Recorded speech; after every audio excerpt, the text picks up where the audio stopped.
Hey, how you doing? This is Sketch185. You're listening to the Cabbages podcast. Peace of love, representing Tomorrow King's War Church, Backwood Studios. Stay tuned in. Thank you.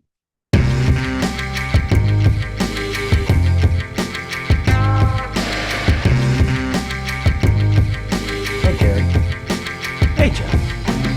I want to ask you a question. Sure. It's related to The Crow, if that makes you... Which is, for those tuning in, we are talking about The Crow today. How many people do you know have died through falling through a window? Because holy shit, in the parlance of the Ghostface Killer, a lot of thick asses get tossed up right through windows. Whether it's through windows, off of ledges. Yeah. I'd say a plurality, if not the majority of people in this film die that way. Yeah. In my experience, I have not seen tons of that. Now, obviously, it is sort of in the context of this film about revenge and a death that happens from being thrown out of a window. It's poignant, I guess, but maybe a bit overused in terms of how it is. Like there's multiple characters, you know, and they're thrown from windows. Like Skank, one of the bad guys, is killed that way. Bai dies that way. After the Crow is created after throwing someone out the window. Yeah, her eyes are clawed out. Bai Ling's eyes are clawed out by the Crow, the bird itself, which leads to a falling from heights death. When in the, and I'm sorry for spoilers, guys, but if you haven't watched The Crow yet, it's been 30 years. Yeah, maybe you should come on, give it a shot if you want to. Pause. Yeah. So when the main bad guy is killed through like a psychic pain transfer, and he stumbles from the he falls too. Roof, he falls too. Everyone's falling in this thing. Catch me like falling. It's a lot of falling that happens in this. So no, I don't think it necessarily is, but I think it probably, if you are a particular type of stuntman or you have a certain set of skills, it's a thing you can do on film a lot. And I think they were leaning on that. There's a lot to talk about and why this film got made the way it did.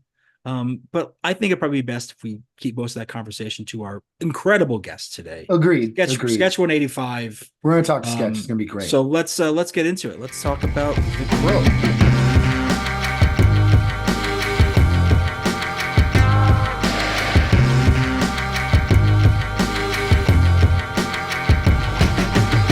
I am so happy to introduce our guest for today's show. Joining us now is Sketch185. Chicago-raised, now New York-based artist, is an unparalleled presence on the mic, evident from his live performances as well as his studio recordings. And whether he's on his own projects or a guest on other people's, every single verse goes straight from his dome to yours, each with the intensity of a well-timed headbutt.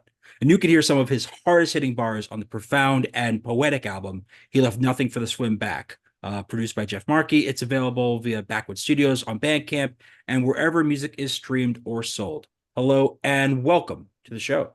Hey, how y'all doing? Thanks for having me. We're thrilled to have you on. Obviously, we're both big fans. We've seen you around. We've had the pleasure of seeing you live in various settings, which is always a real delight here. One of the great benefits of living in this overpriced fucking city. But at the same time, much appreciated.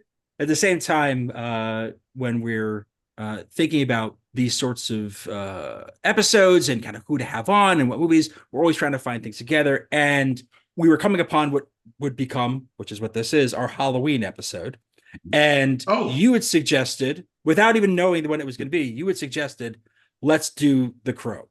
So I would love to just get a sense, because the timing was impeccable. Obviously, it's spooky season, but I'd love to get a sense of why was The Crow a movie you thought this was something you wanted to have a discussion about? So the thing is, The Crow is my favorite movie. It's been my favorite movie since I was a kid. I remember going, and I was too young to go to the theater to see it, but I convinced my parents to let me go. I think my older sister took me. And I remember watching the movie, going home at 9 years old, and retelling my cousin over the phone the movie scene by scene. Since then, I've watched the movie at least twice a year since then. So it's been almost exactly 30 years now. Did you say you were 9 years old? I was 9 years old. Damn. Wow.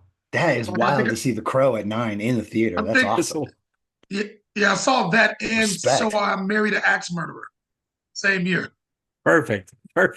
Yeah. What a That double illustrates feature. my We style. might gotta do both of those now. We might have to Yeah. have you back on for that one. We Yeah, might have stick to around after the show. We might talk about Yeah. it. We'll All right, schedule all right. something else. I love that movie so Oh my much. God.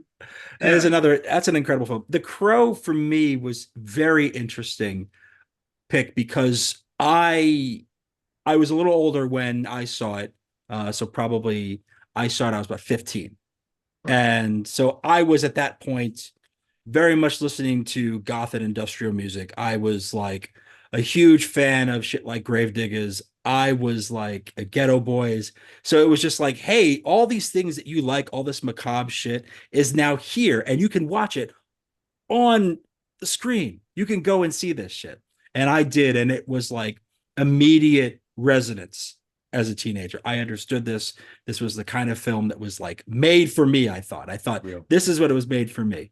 But I hadn't gone back to this film for, I will say, decades. I don't think I had seen this film again since the 1990s. And I saw it a few times in the 1990s. So I was very intrigued to revisit this thing that, the stuff that you love as a kid, the stuff that you appreciate as a teen, especially. I've done a lot of rewatches of 90s films. It's sort of what's prompted this season. And some things hold up really well. Like you go and you watch Speed and you say, wow, this is still a wild movie. And then some other things I've watched are kind of more difficult, like Chain Reaction. You go like, okay, maybe not all Keanu from this period is good. So you draw conclusions. The 90s were, I remember him being considered a terrible actor in the 90s. Yeah. But still managing to get certain things in, like Speed was good. That was the one movie where he was in in wine country. I forget the name of it, I always do. That one was cool. Like Bill and Ted is Bill and Ted. They were both bad. It was a cool movie. Absolutely. Yeah, but a lot of the 90s movies, quite a bit didn't hold up. Pro, I think, was an excellent snapshot of what it looked like the end of the 20th century is going to be. It's like one of the movies that I put in like a series of seem to be predictive movies, like Strange Days, Johnny Mnemonic, things like that, where like, if you're like a child of the 20th century, it looks like everything's going to collapse. Yeah, we thought Y2K was going to be the thing that was going to end us. Yeah, but this is like right before Bill Clinton. This is right before like, no, totally. There was a new version of success and pacification of Americans. It's on the heels of like grunge, like Nirvana overtaking Michael Jackson in the public eye. So it just fit perfectly. Growing up in Chicago, where I was at in the 90s, Midwestern city looked terrible. You know what I'm saying? Like The Crow wasn't that different. Well, the thing is, with The Crow, especially because The Crow, while it never says on screen, they never say that they're in Detroit. Everything that they're signaling in terms of, we'll talk about Devil's Night, obviously, and then that it feels like they are trying to say Detroit without saying Detroit. I think this one part, because we watch these films more than once when we do these, and so on the second viewing, I had the captions on, and one of the characters says Motor City at one point, and I said, okay, that's the most overt reference you have to it. Yeah. I get it, but there's a sort of like dystopia that's happening now. Like you can see the dystopia of the mid 90s and go, this can't be far off. They don't say this takes place in any sort of like far off future, but you sort of say it's sense like maybe.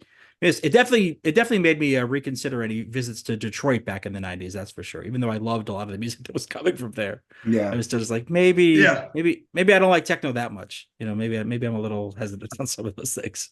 I was a stone cold hater of this film.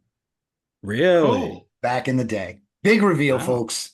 Ooh, I did not like The Crow. I didn't like the people surrounded by The Crow. I didn't like the Marilyn Manson patched weirdos that love The Crow, and I am here to eat crow because I really liked that movie. I was wrong. I'm so sorry to the people I made fun of in the 90s for liking this film because it's pretty good. It's a damn fine movie. I think the thing is, like, I got lucky just because like I was so young that nobody around me gave a fuck about it. I was like one of the few kids in my class that saw the movie, cared about the movie, and I was big into comic books. So I was an island to myself. I couldn't imagine being in high school or later in middle school and having people where this becomes a cultural identifier. And I hung out with a lot of ball busters. So like, Okay. if you liked something that the hoi polloi did not like, or vice versa, it was, it was everything. It was just all the jokes were coming. Like, Yeah. I remember my buddy loved the film, and he was also a huge corn guy. Okay. And we relentlessly made fun of him. I mean, like every single turn he made, there was somebody being like, "Are you dreaming about sex right now? Right now? Are you dreaming about sex? Is it happening right now? What's up, the crow?" Like, it was mean, Yeah. it was mean spirited, and that's high school, folks. High school in the 90s. Everyone Brutal. was mean as hell. Brutal. It holds up. Like even I was just watching it again the other day, and just framing of it, like costumes, like even Mhm. lighting, like because I read the comic book, and I've seen the frames, like it's just beautifully constructed. Mm. So let me ask you about the comic book real quick. How how much help do you get? Because there's some confusing things that happen in this film. There's a belief that burning down a bunch of buildings once a year is bringing in money for these kingpins. And I'm not entirely sure how they make money off of burning down buildings. I assume it's intimidation, but like if you're doing Yeah, it like it's every year on the same day, it's not so much intimidation as it is a party where you burn buildings down. I don't really know if that's making you a lot of money. yeah. Honestly, it's been a while since I've read the comic book. Okay. I've seen the movie more recently, so I couldn't say. Most I figure it's like when the Bronx was burning, real estate and such. Yeah. Yeah, I You was I know, was assuming that they were burning down buildings of people that weren't kowtowing to their cabal. yeah, That's what they're that too. burning down, right? They don't really go Yeah, into it per se. They kind of mention it once. The head dude that has or top really, dollar. really, really, really is into his what I don't know if they're together or what's going on, but his main female henchman, but they never like make out or have sex all that much. That's his sister. It's his Okay, sister. cool. That's his half sister. They're really into each other though. I'm just Oh, saying. like in the movie, they flat out have sex. Or Yeah, the like beginning scene is like them, oops, we like had sex with this woman to death. Like she's Po- dead now because yeah, of all the yeah, drugs. yeah, post-coital murder Yeah, situation yeah, going on yeah. there. yeah, yeah. Top dollar looked at the body and goes, "I think we broke her." Right. Yes, exactly. Which So they, was really something. We yeah, were doing Yeah, the we. yeah, I had that James O'Barr's novel back in the day, and I got it after the movie because that was the obsession yeah. thing. It was sort of like the sequence for me, and I know we'll talk about this as well. Was you get the soundtrack, you see the movie, you get the graphic novel, and then the fourth step, which I didn't take, was dress up as the Crow for Halloween. As many people I knew, and you For see it less these Halloween. days. For A Halloween, lot go of dress up folks for I were really just Halloween. wanted doing to. it every day. It was like Every day is Halloween, as April Al Jurgensen would 13th. They say. were they were in the crow uniform with the with the Gordon and Marilyn Manson Look, you see, I got to be patches. honest again. Like I spent a lot of time in the '90s, in the late '90s, and into the 2000s in goth and industrial clubs in New York City, and I Yeah. DJ'd at one of them for quite some time. So like I spent a lot of time in the scene. So like it became sort of normalized for me. I can't be like, oh, what a strange outfit. Like, no, I saw Right. No, shit. that was a I thing. went to parties that were just like they were parties that would bill them as like also fetish events, and you just go, yeah, that's just what it is. This is how it is. It's not a big deal. It's what life is like. Yeah, That's I'm right. out in New York City. It's a Monday night, and we're gonna go down to CB's Gallery next door to CBGB's, and we're gonna go to the Alchemy night, and I'm gonna drink amaretto sours while somebody plays, Black Tape for Blue Girl records, and that's just normal. And That was all right. not normal in North Carolina. but they filmed this in North Carolina. They did. Wilmington, North Carolina, right by where Mm. I grew up. So it was like doubly huge for that reason. Like it had this lore of North Carolina behind it. So where we were from, there'd always be somebody be like, oh, I was there and I saw them taping and like all this stuff.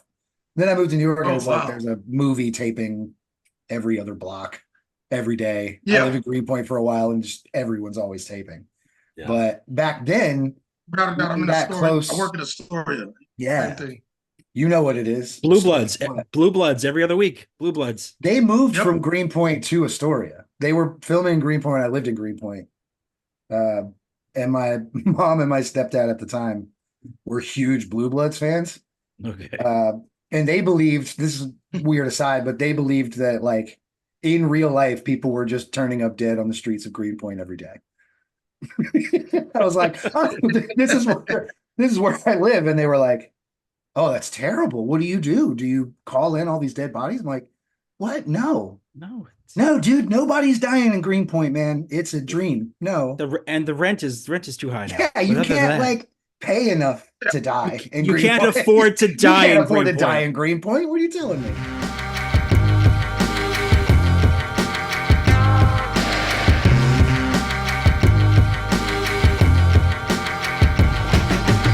It does sort of feel like somehow how Batman used to feel, you know. Yeah. And I think about this film because it's important to think about this film, and I'm glad we got to this early in this conversation of that this is a comic book movie during a very interesting time for comic books and movies. Yeah. You have this explosion that happens in the late 80s and into the early 90s of comic books being a thing. And then Batman 89 comes out and it just becomes this widespread. It didn't matter what age you were. So whether you were in elementary school or you were in middle school, high school, like it was a phenomenon that went across things and it mattered to young people. Yeah, Batman 89 is my favorite comic book movie. And I've probably said this on the show before. I'm not a big comic book movie guy. But it ushered in this sort of darkness in those movies that wasn't apparent before. It felt like it was very campy, those films, comic book films. And then this would like 89, Batman 89 was campy, of course, but like it was way darker. There were real death scenes. You know, the main character's haunted by the death of his parents, whereas like you watch the old Batman movies and show, there's no mention whatsoever of dead parents. It's just like this guy dresses up like a bat. And it's the Batusi. But the cool? sketch you mentioned, obviously, you mentioned before about you being somebody who's into comic books. Did you sort of get into the kind of, because a lot of the films that got made were like Dark Horse properties. Were you much of a reader of that sort of kind of Dark Horse comic stuff as a kid? A little bit of Dark Horse. I was mostly Marvel. I mean, like, but there were some Dark Horse books. I remember I loved Foot Soldiers. There was a book called Motorhead, which was kind of hokey. I thought it was great. I forget who put out Tank Girl. There was it was a UK publisher. Like, it was a UK publisher, I think.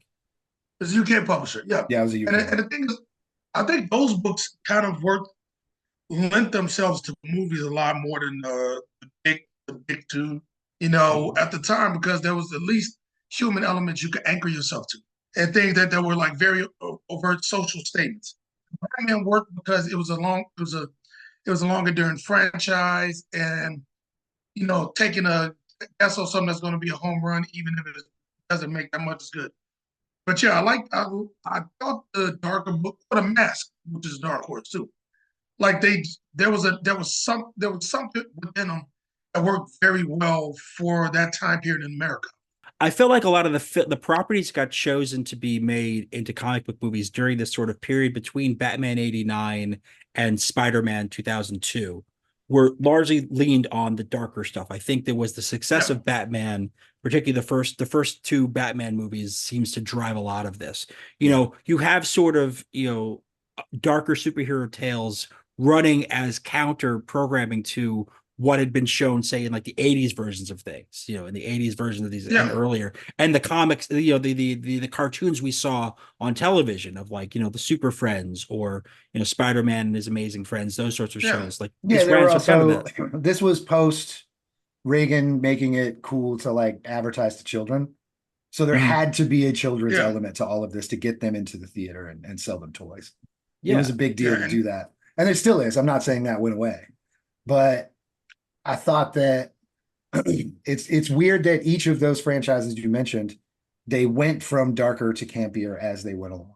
Yeah, well, each one of them got campier and campier. It's America, realistically, like in the 90s were like, for comic books and for a little bit of everything else, like the time of the anti-hero. Yeah, for sure. There was a big rise in it. Think about, like, Wolverine is a great example in terms of comics. He drinks, he's violent, his power involves nothing but pure murder. He has a ton of sex, always argues, finds himself in a bunch of crazy situations, manages to come out scathed, and still keeps going. Yeah. There's Not to something about mention, him deep down doesn't that technically makes him a good guy. doesn't really like humans or people or other mutants, or really a loner, truly a loner. Like he loves, yeah, exactly. He loves who he loves on a specific level, but not in an overarching level. No, That gets I'm with written that. in a lot more later. Yeah.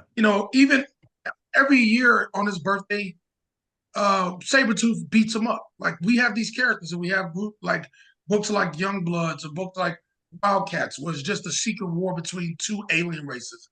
And you get a lot of this stuff that it makes sense coming out of the Cold War, you know. But as time goes on in the 90s, propaganda increases. We also get the ever-present desire to make things more lighthearted in a certain way. It's like on the heels of all this is Clueless. Mm. And the Britpop, the second Britpop invasion, and so on and so forth. But all these franchises up until like 2002, I guess because they were the few that were successful, kind of had to tap into something different, and they were low stakes because they were like indie films. Right. Yeah. One thing I love about The Crow is it takes place in a very short amount of time. So there's not a lot of chances to like revisit origin story or continually hammer home the point, like this guy's parents died, or this guy got bitten by a spider, whatever it is that like drove the transformation.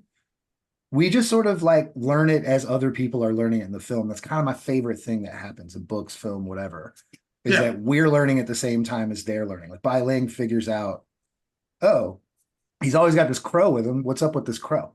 And figures out by plucking a feather that like you can defeat this dude by defeating the spirit, the material spirit that's with him, that's sort of linking in between the material and the immaterial worlds.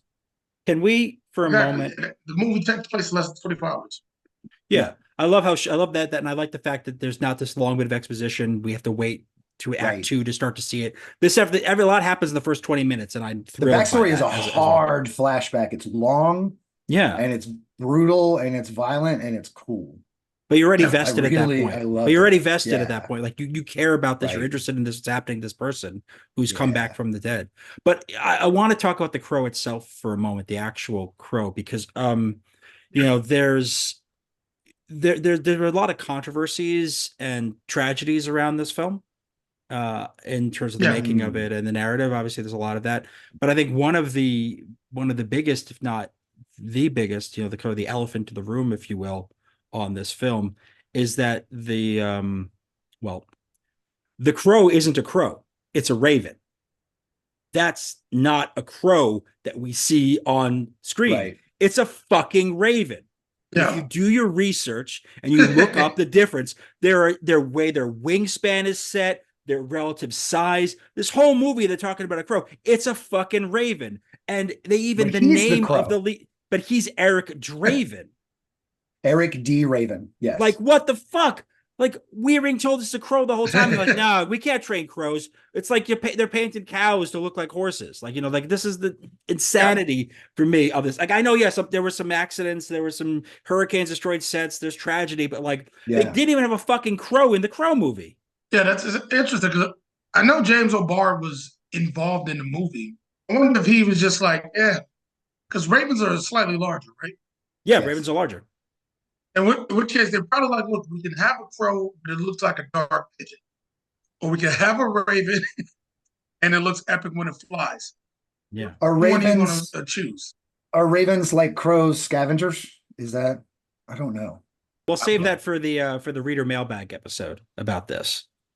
We're never going to have that. We're never going to have that. Yeah, but we'll totally do it. It'll totally happen. Anyway, the key thing with that is, like, when you sort of have this representation on screen, things have to change. There has to be adjustments. And I mean, I think from my understanding and from my original reading of the graphic novel years ago, that like the story is similar. You have a lot of the same characters. You're the tracking of this, but at the end of the day, like there's sort of this kind of underlying fallacy that we're seeing here, is that this thing on screen that everyone's calling a crow is not in fact a crow. And I just wanted for those who are paying attention to this, those who've been waiting for us to cover this specific topic on this episode, are like, let's just It's do covered. it now. I just want to make sure we hear you, we recognize it. We don't need any more emails about this. We get it. We get For it. the record, ravens are notorious scavengers, There we go. See, and they hang out around garbage Yeah. dumps. a lot of similarities. But yeah, You're learning with You know cabbages, what? folks. You know what? That might have been like a long-standing editor thing, where it could have been called the Raven, because I'd have to look up the story of it. But it's like you can't call your comic book the Raven. Edgar Allan Poe. Exactly. You're always gonna lose to that. Like, And always he gonna look says, like an adaptation to a Poe story. and obviously he they recites say, it. yes, Yeah, he recites, probably one of the more famous parts of, I mean, it's a wildly famous poem. So all of it's famous in a way, but he does the rapping at the chamber door. Yeah. Yeah. It's probably like one of those 11th hour decisions where they're like, yo, you can't call this the Raven. I'm sorry. Or, yeah. it's also very possible that, crows are dicks. It might be that you just like don't have a ton of people training crows. Like, why would I do that when we have ravens right here? Animal And handlers they want to decisions. Yeah, exactly. Mhm. That No, was that's a good point. crazy. It's That was possible. crazy. That's crazy. I grew up around a lot of crows. There are a lot of crows in Chicago. Mm. Yeah. As weird as that sounds. Any given point, like in the spring, you can go outside, depending on where you are. It's just a massive amount of them just chilling, looking at you. Mostly Which I on think might power have- lines. Did you have them on power lines? That's where we had them. They would just chill on Occasionally power power lines and lines- stare at you. Occasionally, power lines, sometimes they just be on the ground. Hmm. You just walk past them. Yeah, they're low. No, Like it's- all those scavenger birds are low to the ground birds. They just Yeah. hang out right around humans and are like, the second you die, I'm eating you. Yeah. Yeah, they hung around like, because where I was, like, there was some reason, I don't know what, maybe it's in other cities too. There's a huge rabbit population, and they're usually around railroads, something like that. And there were always crows and there were always rabbits. As weird as that sounds. And this is in the middle of the city. This is 3 miles south of downtown. Whoa. Yeah. There's something about it. So it feels then it can feel regionally appropriate that they could be this crow storyline taking place in the American Midwest. Yeah. Sure. Oh, 100%. Like even the tone of it, like if you see Candyman, those two movies are not that different. Because you have the long tracking scene going over Chicago in the beginning of Candyman. Sure, it's not as noir, as the Crow, but you can tell, all these years later, it's a Midwestern city. Right. Because it's just industrial. There's nothing glorious about this at all. There's also there's no color to this. There's also one similarity that shines harder than the others, and that's the Candyman's in both of these films. Yes, Tony Todd. Yeah.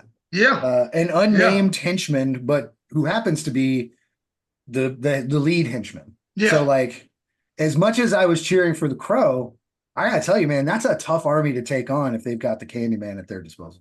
That's all I'm saying. Yeah. And he was the coolest character in the whole thing. And this was a movie full of cool characters. Like, these are still probably the best villains I could think of in a movie back to back to back. They were cool, they were stylish, and you really wanted them to die. There's so many revenge movies that come out and they underwrite or otherwise don't really reveal these characters. You see them, so you physically recognize them on screen, but there's no character, there's no sense of who they are. And there is a tremendously well done job of making each one of these people who are in this crew firing it up. Those people are absolutely developed enough that when they die, you feel like there is stakes in it. It's not like you're sort of bullets. They eat them. They drink them. Eat a bullet, drink a bullet, an actual live bullet. That shit is wild. Shout out Bob Seger. Yeah. Yeah, like it's like they really, like you really do. Their deaths are very satisfying because of because of the massive flashback and because of all these things. It's well done because I'm blanking on a movie where the henchmen or villains were good enough where you were waiting for them the moments when they actually died. Think about it this way: the henchmen that we meet right away have killed 2 people, raped a bunch of people, set a bunch of fires. Like, we get a lot of this exposition from from Ernie Hudson, who is, Yeah. we have to talk at some point about how in the first scenes that we see Ernie Hudson, he's wearing a delightfully but very painstakingly obvious fake mustache. It is fake. It's so fake. And then you smash cut 2 minutes later, he comes in and you're like, that is a real ass mustache. That is your mustache comparative to what we just saw. Moving on from the mustache. Jeff got hung up on two things in this movie. Yeah. The mustache really drove me nuts. Right away from watching, like we watched That's hilarious. We watch it separately, but like we're texting and like we hit play at the same time we're watching it, and he's just like, "What the fuck? Why is there a fake mustache?" And then again, really, because he grows a beautiful mustache every movie you see him in, pretty much. Gorgeous mustache. I assume so because of they caught him in a probably caught him in a non-mustache week. I get the feeling they had to reshoot a lot of that film because of the issues. I mean, there are too many to name, but the hurricane alone destroyed that film. Yeah, you were down there for that hurricane, then, yeah. I lived right there. Which hurricane was it? Oh wow! Oh, I'd have to look it up. Actually, I didn't see the specifics of which one it was. I'm gonna look it up. But like the hurricane destroyed the set. But like, as I was saying, Jeff had two things that he was immediately aggrieved by with this film, and one was the mustache, and the other is the destruction of pinball machines. Ugh. Why? Why? Just burn it down. We don't need you to smash them before they burn. They're gonna burn. That's fucked up.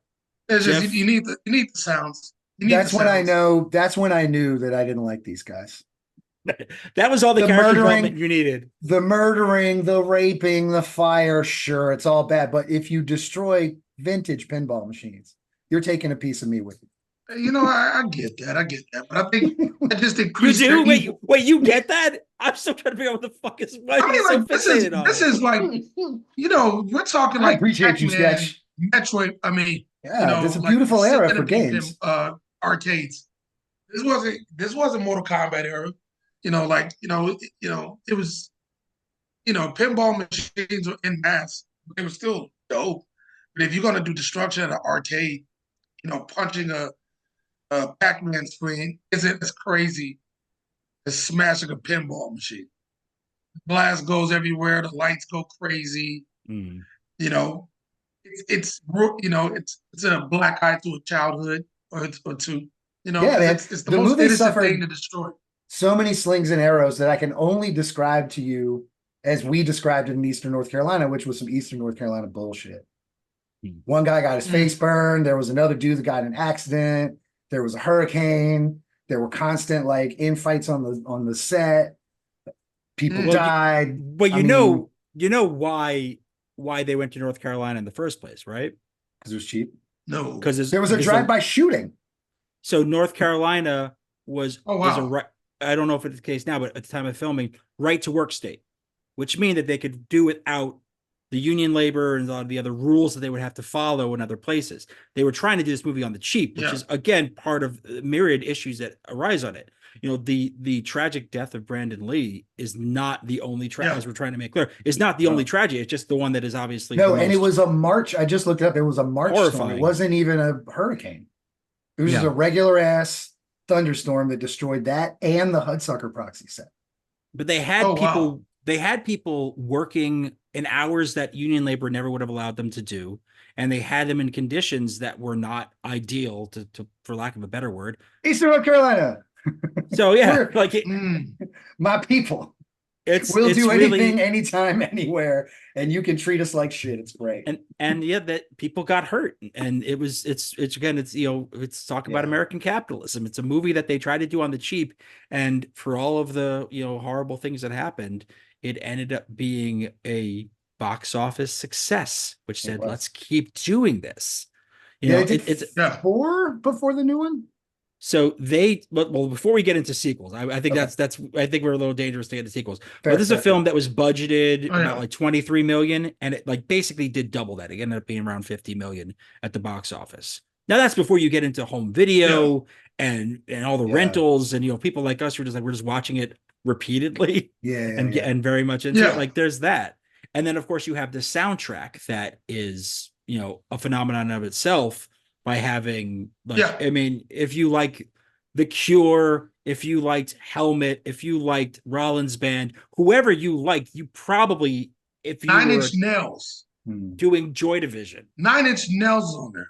Yeah. Listen, that soundtrack slaps hard. It's a hard slapping soundtrack. And then there's a club scene where like none of those excellent bands are used. It's just like bring in Two club it was scenes. two club scenes. One makes more sense. Thrill Kill My Cult, Life, was that one Thrill of them? Kill Cult. My Life with Yeah, Thrill yeah, Kill yeah. Cult. And then what Hey, was the other one? I forget the other band's name. But they were- Medicine. Medicine. right. They were basically I like just that Dark song. Velocity Girl. Yeah, I like that song. I play that song. We play that song in my bar sometimes. Tight. Okay. I didn't love it.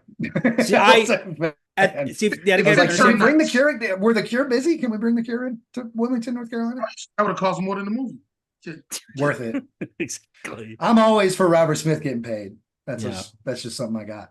Thrill Kill Cult was fun because they were sort of in that era, and I was very much somebody who was into what they were doing, like at that time. Like it was this sort of kind of fun, came FDM, but less of the kind of Teutonic sort of thing, and more of the like, hey, maybe like American cults and devil worship is sort of our thing, and exploitation movies, Russ Meyer stuff that goes in there. Like we have a member of your group called Groovy Man. Like you're like that's really what you want.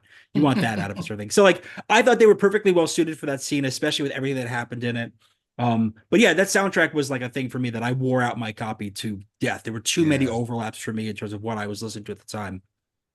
And it creates this sort of model for trying to repeat success. But again, you're talking about trying to repeat success in the context of a film that's riddled with tragedy, and also just with things that, again, on watching as a teenager, you get certain stuff, but as watching as an adult is harder to understand. It's like, and then of course there's the reality of it being such a film of its particular time that there are things that I watched it now and saw that I didn't notice before. Great example is Ernie Hudson's copious cigarette consumption throughout this film. Yeah. I don't think there's a scene where we don't see him either smoking or lighting up at any point. Okay, answer me a question about this character. Do you think Ernie Hudson likes smoking? Because if you look, I know it's a weird small detail, but if you look in his apartment, he has a big ashtray full of lit and then immediately stubbed out cigarettes. These are long stubs. We're talking about like pretty much the whole cigarette. And they keep being like, you got to quit. And he's like, I'm going to quit. And I'm like, I don't think you smoke in the first place. I don't think you need to quit. I just think you like enjoy lighting and smelling a cigarette and then being done completely. I don't think you smoke anyway. That's it. That's all I have for you. He prefers the routine over the tobacco. Yeah, I think so. I think it's that's a true. ritual. It's a ritual. I mean, I think it's also North Carolina, and North Carolina is like that was ground zero for smoking.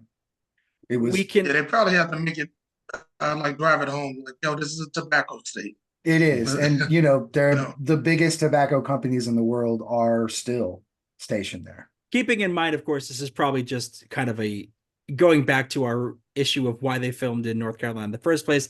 It might just be a prop department without a lot of money or time to work with, being like cigarettes are an easy solve. Just like they did, like done. All right, yeah. we're just trying to get through this. Okay. Now he's a smoker. Now he smokes in every scene. Just don't burn the fake mustache and you'll be fine, man. That's really all he has. That's probably why they couldn't let him get down to the butt.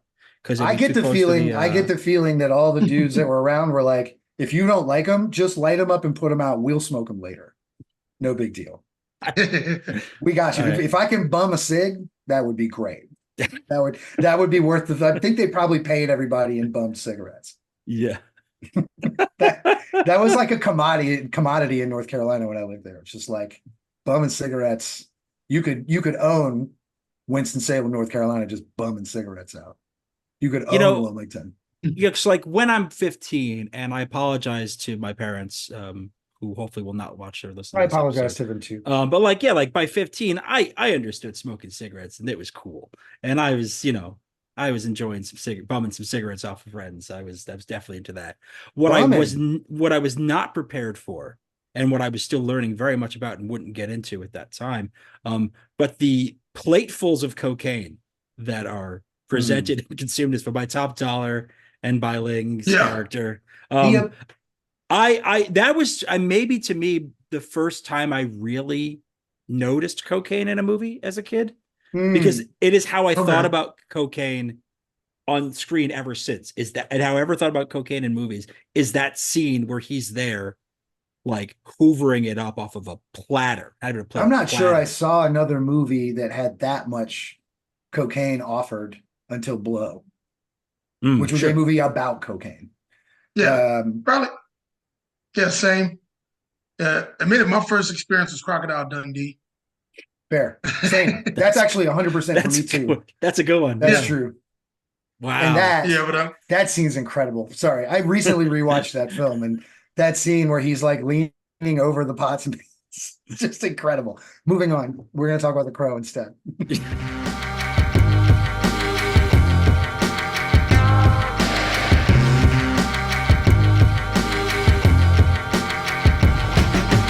Before we talk about any sequel, gotta give props to Brandon Lee. Real. You know, his death was tragic, and it showed a lot of promise. A lot of promise, and he did a really good job with a very simple, brief, character. Like the character didn't need too much exposition, but it was well done. It was very effective, and they managed to capitalize on all of his skills. Sure. He was also the fight coordinator for the film. So he was essentially the choreographer for these fight scenes that were happening. So his contribution to this film being successful isn't just it's unmatchable. Like you just don't see a lot of times the star of a film also coordinating the fight scenes. You just don't see it. Because he has this Hong Kong action movie pedigree. Obviously growing up as the son of Bruce Lee and losing his father young, but he was learning martial arts from a young age. So he was well suited for that. And then he gets into sort of the kind of action B movie thing. He does Showdown in Little Tokyo before this with Dolph Lundgren in I think maybe 91 or 92. Like he's not had and Rapid Fire. So he has a few things where he gets to kind of do this. But The Crow was definitely kind of set up in a way where it's like, one, we think, even though James O'Barr was a bit hesitant to have him in the first place until he really kind of saw what he could do.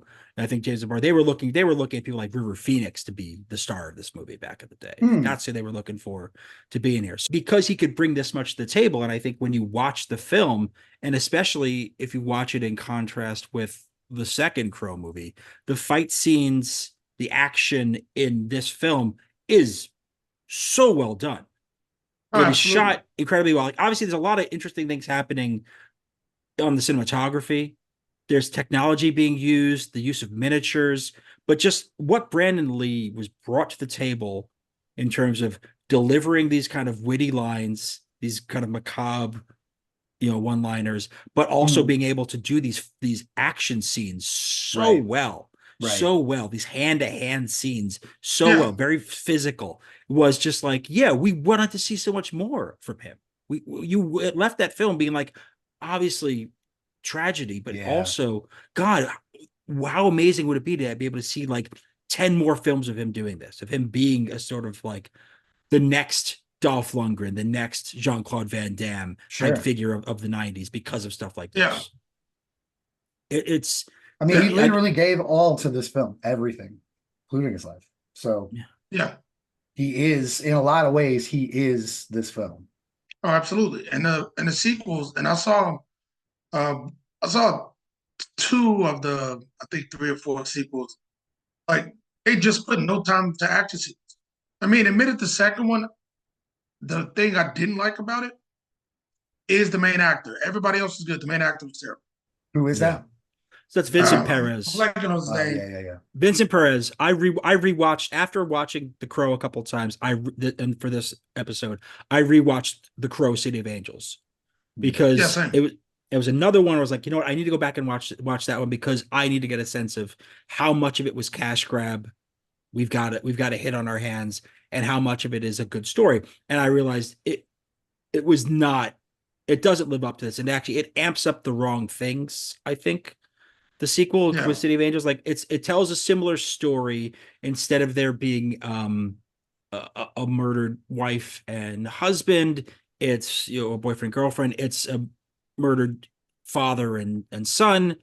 And then there's this whole thing where the first two movies are meant to be connected. So like the Sarah, the young girl in the Crow movie, it is implied sort of by, they don't say it explicitly, but the name of it is a character in the second movie with that name, meant to be the older grown up version of that person, right, who understands the Crow and tries to help this version of the Crow in this movie. Yeah. So like, Do you- I appreciated that on that level, but in terms of execution, like it pales in comparison, Do you even think with that, Iggy Pop. Do you think that that character learned how to eat and appreciate hot dogs later in their life? Did we get a hot dog eating scene? I don't think she eats anything in that No, I movie. don't. I don't think she drinks water in the movie. No. Like she consumes nothing. Because if I No. remember correctly, she eats the hot dog kind of weird. And Yes, she's she like, does. "Oh, I don't want onions on my hot dog because onions make you fart." And I'm like, "I got news for you about hot dogs, Hot pimp. dogs. It's not great. It's not great news." It's a rough It's ride the not whole good. time. Yeah, it's you're fucking up if you think that hot dogs are going to help you in that endeavor with or without onions, pal. Yeah, What's- because I mean, like the first movie, kind of like the whole Detroit thing we were talking about earlier, kind of does like kind of a Gotham thing, where like Yeah. it's the feeling of end of the century Detroit, even if it doesn't look like it. Mhm. This movie, like they kind of try to capture a piece of second one, they try to kind of capture a piece of LA. They, if you spend any time in LA, it's not that inaccurate. It is pretty dark to it, but like the main point of the Vince Perez just drops the ball. Like none of the actors are great, but this weird British accent. On screen, he just kind of drags the movie, and he becomes a hard guy to root for. How many Yeah, are there? There's a TV show and 4 movies Oh, so for this okay. for the remake. There's a or whole what? thing. So you get this movie, 94. Yeah. City of Angels, the sequel, 1996. 1996. 7. Oh, 6. Yeah. Okay. 96. Then in 1998, there is a made for cable television, filmed in Canada, TV series, 22 episodes called The Crow Stairway to Heaven, starring another action, like kind of B-movie action guy, Mark Dacascos, who we've seen in a ton of stuff over the years. So he plays season. So he plays that whole. He's the Crow that whole season. There's a lot of wild cameos, and it's essentially like a kind of a full season long retelling of the first movie. It's the same characters and things like that, but there's like people's family members show up, stuff happens. So like everything you loved about how compact the first movie is, it gone. Played on Sci-Fi Network, I believe, in the U.S. That was kind of where you could watch it, or whatever they were calling the Sci-Fi, probably the Sci-Fi Channel at that time. Right. Yeah. 1998. They also had Then a Tremors series on there. yeah, I don't bring that up for our past with Tremors, but they were doing this. They had a Friday the 13th series. They had like a lot of weird serial movies they made into like a TV part of the franchise. So then at the end of 1999, very limited theatrical run, but ultimately directed to video at the beginning of 2000 is The Crow Salvation, which stars Eric Mabius and Kirsten Dunst. Like Kirsten Dunst right on the edge of like Virgin Suicides is like right here next to it. So she's about to become huge. And we're like 2 years away from the Spider-Man 02, and then she's ubiquitous. She's just pop culture at that Can't get out of her. You can't get away from her. Instantly recognizable forever. 2000. Then a couple more years later, they try to whack The Crow at it. caught Kristen Dunst on the rise. Exactly. Yeah. And I think that was kind of the meaning behind putting Brandon Lee into it. Well, you were trying Right? to, it was trying to make a vehicle that wouldn't, without putting an actor in there that would cost a lot of money. Right. Like they wanted some people like a River Phoenix who wasn't like a superstar, but was a known quantity. They want to sell more tickets, but it would have cost more to get somebody like that into a film. Boy, being attached to the Crow really did a number on some folks. Jeez. Well, I mean, the last Crow movie of the 2000s is 2005, The Crow Wicked Prayer. That's with Edward Furlong, who many of us had not seen since Terminator 2 Judgment Day, more than a decade prior. Yeah. So that one is kind of That one's straight to video and is not well regarded, but you can watch it on, I think it's on Tubi now. If you were curious about that sort of thing, you could definitely see what's going on there. But yeah, there was, and then obviously there's the reboot that came out this year, or came and went, I should say. But Yeah. there's a number of other projects. Did y'all catch that one? Did I didn't either one saw of it you watch twice. it? You saw the new one? Twice. It was bad. It was bad. Like they did a completely different. If y'all don't mind me spoiling, they did a completely different thing. They like names of the characters were the same, and the story could have been intriguing. The Shelley in it was involved with this one dark figure who, come to find out, made a deal with a devil, the devil, that if he sends innocent souls down to hell, he can stay alive. So he's immortal. He does something crazy, goes on a run, ends up in this weird rehab jail thing that the character Eric, because she's mostly the main character for a long while, meets. They escape because people are looking for him because one of our friends has the shit on tape. They disappear into some city. Continue doing drugs. He's basically like a cloud rapper, type character, boy. Kind of like a God Boy Click type thing, which I'm not mad at because of the era. But they should have just Juice World it up. They should have just Suicide Boy, God Click, so on and so forth. Made that the soundtrack, stuck with it. And made it these early something 20s like druggy kids who are hanging around and listening to SoundCloud rap. But they didn't. They created like a medium to explain the Crow. Didn't need it, but they did it. So the one real violent scene was great. There was some pretty good special effects. It was an overall bad movie. FKA Twigs, who was the female counterpart, is a terrible actress. Gorgeous woman, but somehow on screen, had the most befuddling face to look at repeatedly. It was just like she wasn't trained in how to respond on camera. Right. So she looked confused at times, when she was supposed to be both sexy or depressed or excited.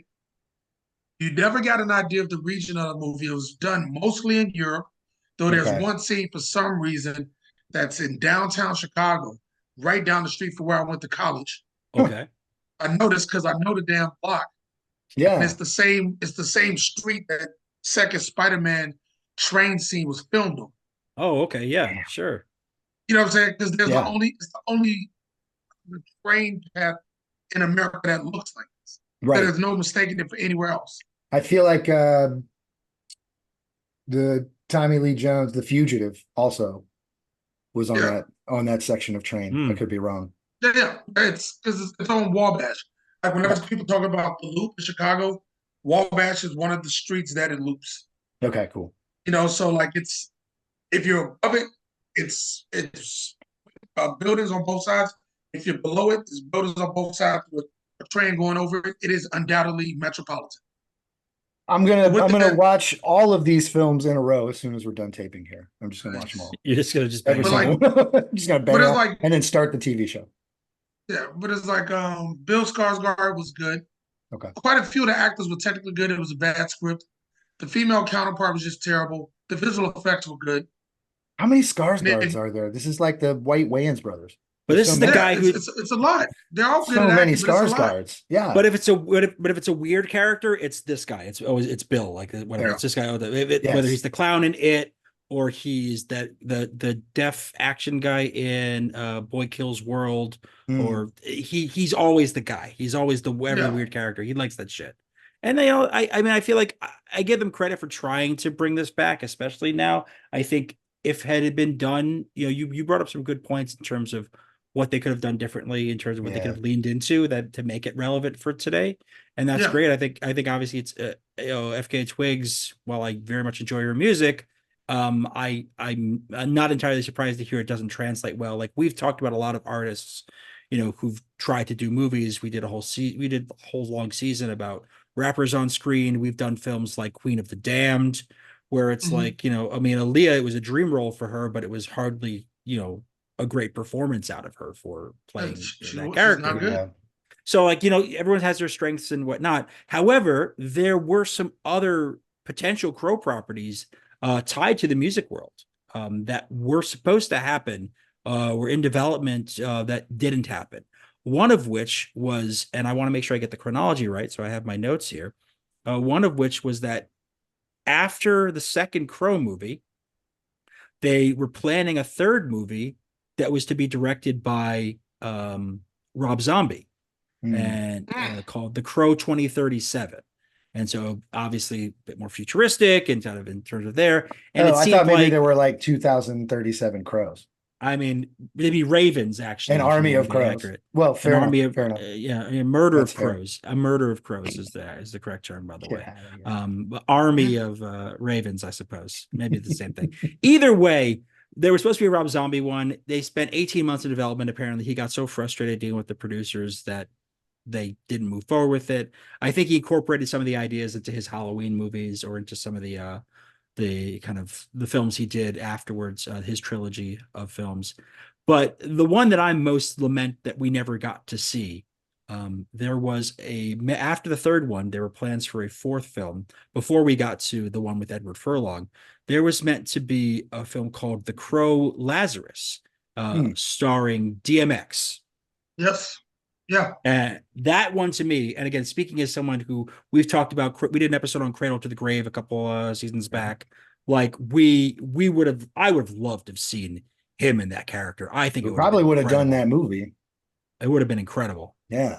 It would have been interesting. Like that would have been something that I don't know much about Rob Zombie. That would have seemed like a good movie for him to direct.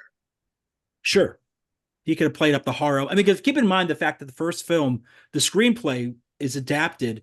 The screenplay basically adapted from the graphic novel by horror writers, by like people who wrote horror novels. That's who wrote the movie. Not and like that was his thing, right? Like he screenwriters. did a Halloween, he did a Texas Chainsaw. He's big on reviving. He likes a certain serials. style of thing. He likes a certain style of those films. It's like he would have fit into that chronology very Reviving well. dark serials is his thing.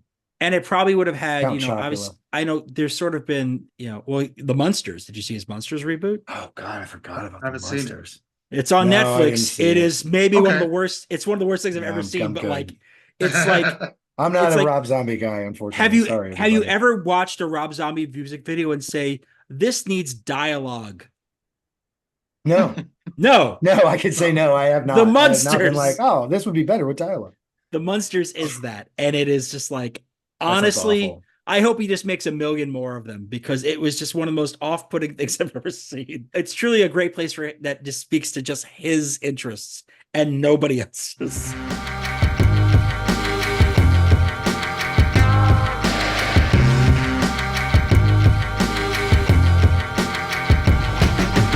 There's something about this that sort of, as I researched for this episode, something we didn't get to discuss with Sketch, which again, amazing conversation. There's a wild depth to this movie as far as outside the movie itself, for sure. Yeah, I mean, I think we talked a lot about kind of the settings and the things that led to the film's kind of central tragedy in real life.